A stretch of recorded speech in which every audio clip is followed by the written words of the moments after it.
நம்முடைய திறமைகளை நாம் பயன்படுத்தினாலும் நமக்கு வெற்றி தருவது கர்த்தரிடத்திலிருந்துதான் வருகிறது. அவரை நம்பி இருப்போம். அவரிடத்தில் முழு விசுவாசத்தோடு இருப்போம். அப்படி நாம் கர்த்தரை நோக்கி ஜெபித்து அவருக்காக காத்திருந்து அவரே நமக்கு வெற்றி தருகிறார் என்பதை புரிந்து உணர்ந்து செயல்பட்டால் வெற்றி எல்லாவற்றிலும் வெற்றிதான், நிச்சயம்தான். நம்முடைய பிதாவாகிய தேவனுடைய அன்பும் ஆண்டவராகிய இயேசு கிறிஸ்துவின் கிருபையும் சமாதானமும் உங்கள் அனைவரோடும் கூட என்றென்றைக்கும் இருப்பதாக. தலைப்பு: நான் உன்னை விட்டு விலகுவதும் இல்லை, உன்னை கைவிடுவதும் இல்லை. 2 சாமுவேல் 15ஆம் அதிகாரம். இந்த வேத பகுதியில் தாவீது ராஜா செய்த தவறுக்கு அவருடைய வாழ்க்கையில் எப்படிப்பட்ட போராட்டங்கள், எப்படிப்பட்ட கஷ்டங்கள் வந்தது என்பதை குறித்து தியானிக்கிறோம்.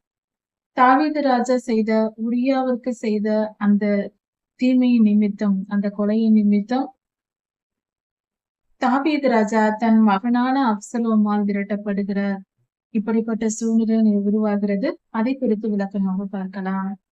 நாம் நம்முடைய வாழ்க்கையில் பெற்றோர்களை பிள்ளைகள் துன்புறுத்துகிறார்கள், என் பிள்ளைகள் இப்படி இருக்கிறார்கள் என்று பெற்றோர்கள் பலர் வேதனைப்படுவதுண்டு. என் பிள்ளைகள் என்னை வீட்டை விட்டு விரட்டி விடுகிறார்கள், என்னை விரட்டி விட்டார்கள், என்னை பார்ப்பதில்லை, எனக்கு கவனிப்பதில்லை என்று பெற்றோர்கள் வருத்தப்படுவதுண்டு. அது தவறுதான். கண்டிப்பாக அந்த பிள்ளைகள் செய்கிற தவறுதான். ஆனால் அந்த தவறு இவர்களுக்கு நேர்வதற்கு காரணம் இவர்கள் செய்த பாவமே. இப்படிப்பட்ட ஒரு சூழ்நிலை உருவாகிறது. இந்த பிள்ளைகள், இன்று பெற்றோர்களை கவனிக்காத பிள்ளைகள் தங்கள் வாழ்க்கையில் அவர்கள் அது பாவத்தை செய்யும் போது அவர்களுக்கும் அப்படிப்பட்ட நியாயத்திற்கு வந்துவிடும். அதனால் எப்பொழுதும் நாம் இள வயதில் ஒழுக்கமாக கர்த்தருக்கு கீழ்ப்படிந்து வாழும்போது, பெரியோர்கள் வயதானவர்களாய் நாம் மாறும்போது பிள்ளைகள் நம்மை நல்லபடியாக பார்த்துக் கொள்வார்கள். நம்முடைய பாவங்களே நமக்கு தீமையை கொண்டு வருமே தவிர, நாம் ஒரு பாவம் செய்யாதிருக்கும் போது நமக்கு தீமை வருவதற்கு அதிக வாய்ப்பில்லை. ஒருவேளை கர்த்தர் சோதித்தால் ஒழிய வேறுபடி தீமை வராது. அதனால் நாம் எப்பொழுது கர்த்தருக்கு கீழ்ப்படிதல் உள்ளவர்களாக நாம் வாழும்போது நாம் நிம்மதியாக வாழ முடியும் என்ற நம்பிக்கையோடு வாழலாம். பொதுவாக 99% நாம் செய்கிற பாவங்களுக்கே நமக்கு தண்டனை வருகிறது. அதற்கு மிஞ்சி சோதனை நிமித்தமாக எப்பொழுதாவது யாருக்காவது ஒருவருக்கு வரும். அது யோபு ஐயாவுக்கு வந்தது போல சில காரியங்கள் நடைபெறலாம். மற்றபடி நம்முடைய பாவங்களே நமக்கு பாடுகளை கொண்டு வருகிறது என்பதை புரிந்து நடந்து கொள்ள வேண்டும். அப்சலோம் இஸ்ரவேலுக்கு வந்த பின்பாக தாவீது ராஜாவின் அரண்மனையில் வந்து சேர்ந்து கொண்டார் தகப்பனோடு. அப்பொழுது ராஜாவோடு இருந்து ரதங்கள், குதிரைகள், 50 சேவகர்கள் எல்லாவற்றையும் சம்பாதிக்கிறார். இப்படி அப்சலோம் பழகி பெருகி கொண்டிருக்கும் போது அப்சலோமுக்கு இந்த காலத்திற்கேற்ற ஒரு பெயர் வைக்க வேண்டும் என்றால், அவர் ஒரு தொழில் சொல்ல வேண்டும் என்றால் மார்க்கெட்டிங் டிபார்ட்மெண்ட் அவருக்கு கொடுக்கலாம். அப்படிப்பட்ட பயங்கரமான மார்க்கெட்டிங் அந்த காலத்திலேயே செய்திருக்கிறார், 3000 வருடங்களுக்கு முன்பாக. அதாவது தாவீது ராஜாவின் அரண்மனையில் அப்சலோம் இருக்கிறார். ஆனால் தினமும் காலையில் எழுந்து அவர் செய்த காரியம் ஆச்சரியமா இருக்கிறது. இன்று ஊரின் வெளியே நாம் பலவித பேனர்களை பார்க்கலாம். ஒரு பட்டணத்திற்குள் நுழைகிறோம் என்றால் அந்த ஊருக்குள் நுழைவதற்கு முன்பே மிகப்பெரிய பேனர்கள் வைத்திருப்பார்கள். நகைக்கடை, துணிக்கடை போன்ற பேனர்கள் அதிகமாக இருக்கும். கட்சி பேனர்கள் இருக்கும். இப்படியாக இருப்பது உண்டு. அதை பார்க்கும் போது நம்ம அந்த ஊருக்குள் வந்து விட்டோம் என்று கூட தெரிந்து கொள்ளலாம். அப்படியாக பெரிய பெரிய பேனர்களை வைத்திருப்பார்கள். ஊருக்கு அந்த என்ட்ரன்ஸில், ஊரின் நுழைவாயிலேயே அப்படி வைத்திருப்பார்கள் இந்த காலத்தில். ஆனால் அந்த காலத்திலேயே அப்சலோம் என்ன செய்திருக்கிறார், பட்டணத்திற்குள் நுழைவாயிலில் இதே போல அந்த இடத்தில் தினமும் காலை சென்று நின்று கொள்வாராம். அங்கு போய் அப்சலோம் நின்று கொண்டு அங்கு ராஜாவினிடத்தில் வழக்குக்காக, விசாரணைக்காக வருகிறவர்கள், தங்கள் நியாயத்தை தேடி வருகிறவர்கள் அங்கு காலையில் நேரத்தில் எல்லோரும் வருவார்கள் புறப்பட்டு. அப்படி வருகிறவர்களிடத்தில் போய் அப்சலோம் பேசுவாராம். நான் தான் அப்சலோம், தாவீது ராஜாவின் குமாரன் என்று அப்படி அறிமுகப்படுத்தி கொள்ளும் பொழுது அவர்கள் தங்கள் கைகளை கூப்பி வணங்க வருவார்கள். அப்பொழுது அப்சலோம் அவர்களை அன்பு கூர்ந்து அன்பாக முத்தம் செய்து அவர்களை வரவேற்று உங்கள் பிரச்சனை என்ன என்று கேட்பாராம். வருகிறவர்கள் தங்கள் பிரச்சனையை சொல்லும் போது அதை கேட்ட அப்சலோம், உங்கள் பக்கம் நீதி இருக்கிறது. நீங்கள் நியாயமாய் இருக்கிறீர்கள். ஆனால் அரண்மனையில் உங்கள் நியாயத்தை யார் விசாரிக்கப் போகிறார்கள்? அங்கு விசாரிப்பவர் யாரும் இல்லை என்று சொல்வார்களாம். இப்படியே அவர் தினமும் காலையில் புறப்பட்டு பட்டணத்தின் வாயில் நின்று கொண்டு சொல்வாராம். இப்படி செய்து செய்து இஸ்ரவேலர் எல்லார் மனதிலும் அவர் இடம் பிடித்து விட்டார். இஸ்ரவேலர்களின் மனதில் அப்சலோமின் மேல் பிரியம் வந்துவிட்டது. இப்படியாக அப்சலோமை இஸ்ரவேலர்கள் நேசிக்க தொடங்கினார்கள். இப்படி நடந்து கொண்டிருக்கும் போது 40 வருடங்கள் செல்லுகிறது. 40 வருடங்களுக்கு பின்பாக அப்சலோம் ஒரு நாள் தாவீது ராஜாவினிடத்தில் வந்து, ராஜாவே, நான் கேசூரில் இருக்கும்போது 3 வருடம் அங்கு நான் தங்கி இருக்கும்போது நான் கர்த்தரிடத்தில் பொருத்தனை பண்ணிக்கொண்டேன். நான் திரும்பவும் பட்டணத்திற்குள் வந்து விட்டால் நான் கர்த்தருக்கு பலியிடுகிறேன் என்று பொருத்தனை செய்திருந்தேன். அதனால் நான் எப்ரோனுக்கு சென்று அங்கு நான் கர்த்தருக்கு பொருத்தனை செலுத்தி வருகிறேன்.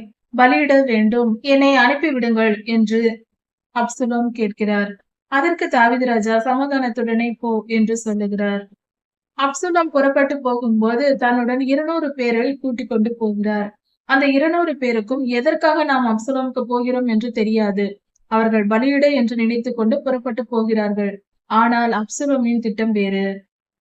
அப்சலோம் புறப்பட்டு போன பின்பு அங்கிருக்கிற ஒவ்வொரு கோத்திரத்தாரிடத்திற்கும் ஆட்களை அனுப்பி, அப்சலோம் ராஜாவானான் என்று எல்லோரும் சொல்லுங்கள், எக்காலம் ஊதுங்கள் என்று சொல்லிவிட்டார். அப்சலோம் இதை கேள்விப்பட்ட தாவீது ராஜா, உடனே புறப்படுங்கள், அரண்மனைக்குள் இருந்தவர்களை, தன்னுடையவர்களை, உடனே புறப்படுங்கள், நாம் புறப்பட்டு போவோம். அப்சலோம் இங்கு வந்து பட்டணத்தை கொளுத்தி போடாதபடிக்கு நாம் புறப்பட்டு உடனே ஓடி போவோம், வாருங்கள் என்று சொல்லிக்கொண்டு தாவீது ராஜா தன்னுடன் சேர்ந்த ஜனங்களை கூட்டிக் கொண்டு புறப்பட்டு போகிறார். அப்பொழுது ஆசாரியராக சாதோக் இருந்தார். சாதோக்கும் அவரோடு கூட இருந்த லேவியர்களும் உடன்படிக்கை பெட்டியை எடுத்துக்கொண்டு புறப்பட்டு வந்தார்கள். அப்படி போகும்போது கீதரோன் ஆற்றின் அருகே வந்தபோது ராஜா படகில் ஏறி கரையை கடந்து சென்றார். ஜனங்கள் எல்லாம் வனாந்தரத்தை சுற்றி கொண்டு சென்றார்கள். அப்பொழுது தாவீது ராஜா அபியத்தாரையும் சாதோக்கையும் நோக்கி, நீங்கள் உடன்படிக்கை பெட்டியை எடுத்துக்கொண்டு போங்கள், நீங்கள் திரும்பி போங்கள், எருசலேமுக்கு போங்கள். நான் கர்த்தருக்கு சித்தமானால், கர்த்தர் என்னை மீண்டுமாக அழைத்தால் நான் கர்த்தரை அங்கு தொழுது கொள்வேன். நீங்கள் புறப்பட்டு போங்கள், என்னுடன் வேண்டாம், உடன்படிக்கை பெட்டியை எடுத்துக்கொண்டு நீங்கள் செல்லுங்கள் என்று தாவீது ராஜா சொல்லுகிறார். அதன்படியே அவர்கள் புறப்பட்டு செல்லுகிறார்கள். இப்படிப்பட்ட நிலையில் தாவீது ராஜா ஒலிவ மலையில் ஏறி செல்லுகிறார். அப்பொழுது ஒலிவ மலையில் அர்க்கியனாகிய ஊசா என்னும் ஒரு மனிதர் அது அவர் தாவீதுடன் கூட இருந்தவர், மிகவும் தாவீதுக்கு நெருக்கமானவராக தோன்றுகிறது அவருடைய பேச்சு.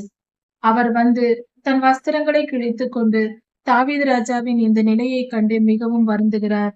அதாவது தாவீது ராஜா இப்படி அரண்மனை விட்டு புறப்பட்டு வரும்போது முகங்களை மூடிக்கொண்டு அழுது கொண்டு கால்களில் செருப்பில்லாமல் வெறுங்காலோடு நடந்து கொண்டு இப்படியாக அவர்கள் எல்லாவற்றையும் துறந்து வருகிறார்கள். கூட வந்த ஜனங்கள் எல்லாரும் அப்படித்தான் வருகிறார்கள். மிக துக்கத்துடன் அவர்கள் புறப்பட்டு வெளியே வருகிறார்கள். அதாவது ராஜ அரண்மனையில் ராஜபோகமாய் வாழ்ந்தவர்கள் திடீரென்று காட்டுக்கு தங்கள் உயிரை காப்பாற்றிக் கொள்ள ஓடும்போது அவர்களுடைய மனநிலை எப்படி இருக்கும் என்பதை நாம் சோதித்து சற்று நிதானித்து பார்த்தால் கொஞ்சம் புரிந்து கொள்ளலாம். ஆரத்திற்கு என்ன செய்வதென்று தெரியாத நிலையில் திடீரென்று ஒரு நிலை வருகிறது என்றால் அது மிகவும் கொடுமையானது, மிகவும் துன்பமானது. அப்படிப்பட்ட துன்பத்தில் தான் தாவீது ராஜா சென்று கொண்டிருந்தார். இதை பார்த்த அரிக்கியனாகிய ஊசாய் தன் வஸ்திரங்களை கிழித்துக் கொண்டு, என் ராஜாவுக்கு இப்படி வந்துவிட்டதே என்ற வேதனையோடு அவர் புலம்புகிறார். அந்த சமயத்தில் தாவீது ராஜா, நீ இங்கே வந்தது என்ன? நீ வேண்டாம், நீ புறப்பட்டு அரண்மனைக்கு செல் என்று சொல்லுகிறார். அப்பொழுது ஊசாய், இல்லை, நான் உங்களுடனே இருக்கிறேன் என்று சொல்லுகிறார். இல்லை, நீ புறப்பட்டு போ. சாதோக்கின் குமாரன் அகிமாசும் அபியத்தாரின் குமாரன் யோனத்தானும் அங்கே இருக்கிறார்கள், அவர்கள் வீட்டில் இருக்கிறார்கள். நீங்கள் போய் ஊசாய், அரண்மனையில் நீ இரு.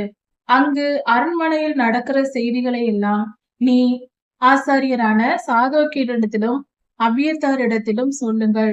அவர்கள் தங்கள் குமாரர்களான அகிமாசுக்கும் யோனத்தானுக்கும் சொல்வார்கள். அவர்கள் அந்த செய்தியை எனக்கு கொண்டு வருவார்கள். இப்படியாக காரியங்கள் நடக்கட்டும் என்று தாவீது ராஜா ஒரு திட்டமிட்டு ஊசாயை அரண்மனைக்கும் உடன்படிக்கையை சுமந்து கொண்டு வந்த சாதோக்கையும், அதாவது ஆசாரியர்களை திரும்பவும் எருசலேமுக்கும் அனுப்பிவிடுகிறார். இப்படியாக காரியங்கள் நடக்கிறது. இதில் அழகான ஒரு திட்டத்தை தாவீது ராஜா திட்டமிட்டு அனுப்புகிறார். அதாவது அரண்மனையில் ஒரு வேவுக்காரரை வைக்கிறார். அது ஊசாய். அங்கிருக்கிற செய்தி ஒரு தேவாலயத்திற்கு வந்து தொழுது கொள்வது போல அங்கிருக்கிற ஆசாரியர்களுக்கு ஊசாய் சொல்லிவிடுவார் சுலபமாக. இப்படி சொல்லப்பட்ட செய்திகளை ஆசாரியர்கள் தங்கள் குமாரர்களுக்கு வீட்டில் சொல்லிவிடுவார்கள். அப்பொழுது ஆசாரியர்கள் தங்கள் குமாரர் மூலமாக அந்த அந்த பிள்ளைகள் இருவரும், அவர்கள் பெரியவர்கள், அவர்கள் இருவரும் நேராக தாவீதுராஜாவினிடத்தில் வந்து சொல்லிவிடுவார்கள். இப்படியாக ரகசியமாக செய்திகள் வரும்படி தாவீது ராஜா திட்டமிட்டு கொடுத்திருக்கிறார். அருமையான ஒரு வழிமுறையா இருக்கிறது.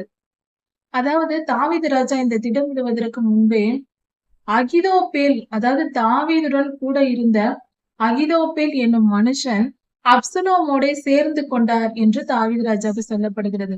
அதாவது தாவீதின் ஆலோசனைக்காரனாக இருந்த அகிதோப்பேல் நேராக அப்சலோமுக்கு ஆலோசனைக்காரனாக மாறி போய் விடுகிறார். அப்சலோம் கூட தாவீது ராஜாவை எதிர்த்து. இப்படி செய்த காரணத்தினால் தாவீது ராஜா இப்படி ஒரு ஏற்பாட்டை செய்கிறார். இதை செய்துவிட்டு கர்த்தரிடத்தில் வேண்டிக் கொள்கிறார். அகிதோப்பேலின் ஆலோசனையை கர்த்தாவே நீர் பைத்தியமாக்கும் என்று ஜெபித்துக் கொள்ளுகிறார். கர்த்தருடைய பலன் எல்லா நேரத்திலும் எல்லா விதத்திலும் இருக்க வேண்டும். நாம் எவ்வளவுதான் ஞானமாய் செயல்பட்டாலும் கர்த்தருடைய பலன் இருந்தால்தான் நம்மால் எதையும் வெற்றி பெற முடியும் என்ற அருமையான ஒரு சத்தியத்தை இந்த வேத பகுதியில் கர்த்தர் நமக்கு சொல்லிக் கொடுக்கிறார். தாவீது ராஜாவின் வாழ்க்கையில் நாம் பார்க்கிறோம். தாவீது ராஜா அந்த காலத்திலேயே இதை செய்திருக்கிறார். எவ்வளவுதான் நாம் ஞானமாய் நடைபெற்றாலும், அதாவது நம் வாழ்க்கையில் தாவீது ராஜா எவ்வளவு ஞானமாக ஒவ்வொரு காரியத்தையும் திட்டமிட்டு அழகாக செய்கிறார், மிக நேர்த்தியாக செய்கிறார். ஆனால் எந்த காரியத்தை செய்தாலும் அவர் அறிந்த ஞானத்தை, அவருக்கு இருந்த திறனை வைத்து செய்துவிட்டு கர்த்தாவே என்று அவர் திருப்பாதங்களை நம்பி இருக்கிறார். அதுதான் நாம் எவ்வளவுதான் ஞானியாய் இருந்தாலும், எவ்வளவு ஞானமாய் செயல்பட்டாலும், நம்முடைய திறமைகளை எல்லாம் வெளிப்படுத்தினாலும், எவ்வளவு நாம் எப்படிப்பட்ட பலசாலிகளாய் இருந்தாலும், நம்முடைய எல்லா திறமைகளையும் செயல்படுத்தலாம். ஆனால் வெற்றி என்பது கர்த்தரே தர வேண்டும் என்பதை நினைத்து புரிந்து கொண்டு கர்த்தர் மேல் விசுவாசத்தையும் வைத்தால்தான் வெற்றிக்கான முழு ரகசியம் அதில் புதைந்திருக்கிறது. விசுவாசம் என்பதே நம்முடைய போராட்டங்களின் முடிவா இருக்கிறது. நாம் எல்லாவற்றையும் செய்யலாம், ஞானமாய் செயல்படலாம். ஆனால் கர்த்தர் மேலும் விசுவாசம் வைக்கும் போது அந்த செயல் பூரணம் அடைந்து நமக்கு வெற்றியை பெற்று தருகிறது. கர்த்தரே எல்லா காரியத்தையும் செய்கிறார் என்ற உண்மையை நாம் புரிந்து கொள்ள வேண்டும். நாம் எவ்வளவுதான் முயற்சித்தாலும் கர்த்தருடைய பலன் அங்கு இல்லை என்றால் அது தடைப்பட்டு போகும். அதனால் இந்த சத்தியத்தை நாம் இந்த வேத பகுதியில் புரிந்து கொண்டு கர்த்தருக்கு பிரியமாய் நடப்போம். நம்முடைய திறமைகளை நாம் பயன்படுத்தினாலும் நமக்கு வெற்றி தருவது கர்த்தரிடத்திலிருந்துதான் வருகிறது. அவரை நம்பி இருப்போம். அவரிடத்தில் முழு விசுவாசத்தோடு இருப்போம். அப்படி நாம் கர்த்தரை நோக்கி ஜெபித்து அவருக்காக காத்திருந்து அவரே நமக்கு வெற்றி தருகிறார் என்பதை புரிந்து உணர்ந்து செயல்பட்டால் வெற்றி எல்லாவற்றிலும் வெற்றிதான், நிச்சயம்தான். கர்த்தர் உங்களை ஆசீர்வதிப்பாராக. இதன் தொடர்ச்சியை அடுத்த செய்தியில் பார்க்கலாம். மாரநாதா.